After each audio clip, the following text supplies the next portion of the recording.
Hola, soy Tamara Chubarovsky, especialista en lenguaje y en desarrollo infantil. Hoy quiero hablar del dibujo en la etapa hasta los 6 años. Y quisiera poder transmitirte a través de los diferentes vídeos en esta línea que ahora voy a hacer, cómo hasta esta edad no hay nada que enseñar a los niños. Más bien es permitir que ellos nos enseñen a través de su dibujo en qué estado de conciencia están, en qué momento están, cómo están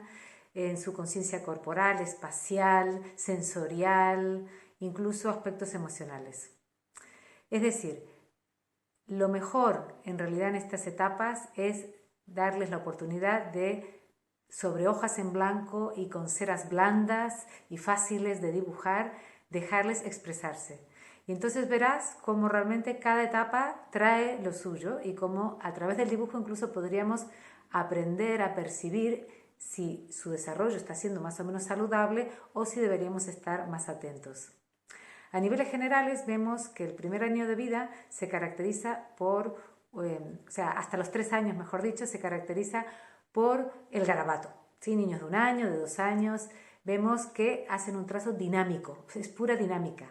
De hecho, que para mí no tiene sentido hablar de talleres artísticos en los niños de infantil en general, porque más bien en el dibujo, más que para mí tratarse de un espacio artístico, se trata de un espacio de expresión, a través del cual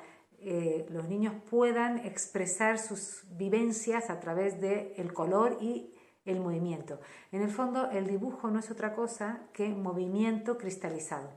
Así es que vemos que los niños más pequeños hacen este tipo de, el clásico garabato, en donde todo es dinámica y vemos que encontramos este tipo de trazo, etc. De a poquito esto va a ir evolucionando hacia los 3 años, hacia el círculo del punto que nos va marcando un estado de conciencia, que el niño es como que se percibe más a sí mismo, incluso a nivel físico, es señal de que la fontanela se ha cerrado. Y podemos ver cómo ese círculo inicial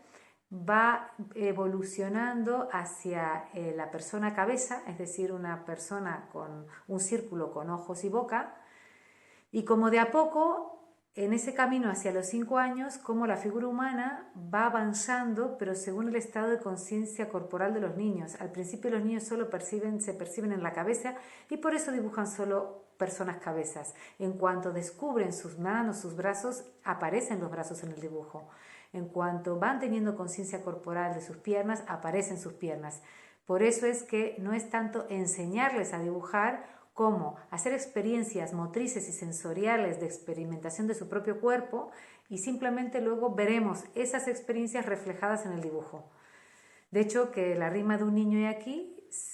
muchas maestras me contaron cómo vieron cómo a través de esa rima luego esto se vio reflejado en el dibujo.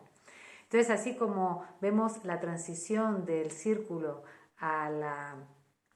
la figura humana a través también de la experiencia de la línea, es decir, el círculo y la línea ya lo vemos de manera muy elemental en el garabato, donde vemos, ¿no?,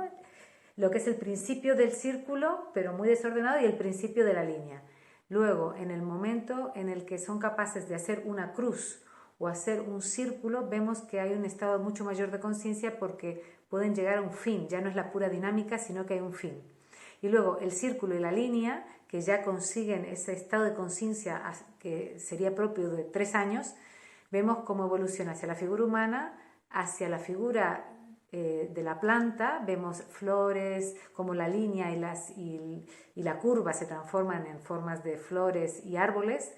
y luego como también aparece el cuadrado y el triángulo, formas arquetípicas geométricas, y como ya con el cuadrado y el triángulo forman la casa.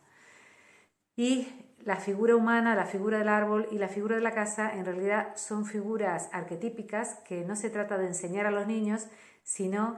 más bien de cómo leer a través de sus dibujos qué es lo que nos quieren enseñar a nosotros.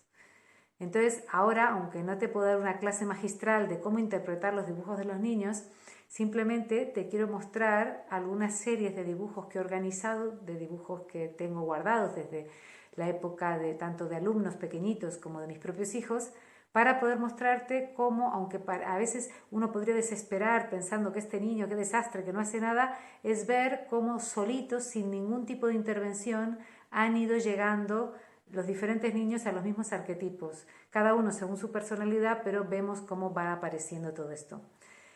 Y mi intervención en el aula, por ejemplo, concretamente, más bien era que dedicaba una vez a la semana un espacio en el que yo también me sentaba a dibujar, pero no pretendiendo que los niños imiten lo que yo dibujaba, sino para sobre todo aquellos que tenían menos iniciativa de ponerse a dibujar, pues un espacio más preparado para que todos se animen y se sienten a un instante a dibujar. Es decir, que lo que imitaban era mi actitud, mi acción de dibujar, pero en ningún momento había una intención de que imitaran lo que yo estaba haciendo. Es decir, yo me dedicaba a hacer dibujos bonitos que a mí me gustaran, del entorno, de la naturaleza, de animales, de cuentos,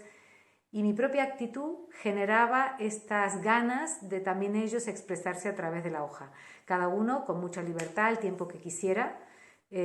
Había quienes hacían grandes producciones y quienes hacían un dibujo y se iban luego al juego libre. En cualquier caso, sí que justamente el tema del dibujo es algo que es una necesidad tan existencial para los niños de esta etapa hasta los 6 años, que por eso es que yo no la organizaría como exclusivo, como una actividad, sino que es algo que siempre deberíamos tener un rincón en donde dispongamos de hojas blancas y ceras para que los niños en cualquier momento que tengan esta necesidad de canalizar todo lo que va pasando por dentro a través del papel, que puedan hacerlo. Luego también les mostraré algo en torno a cómo generar este espacio. Vamos entonces con los dibujos.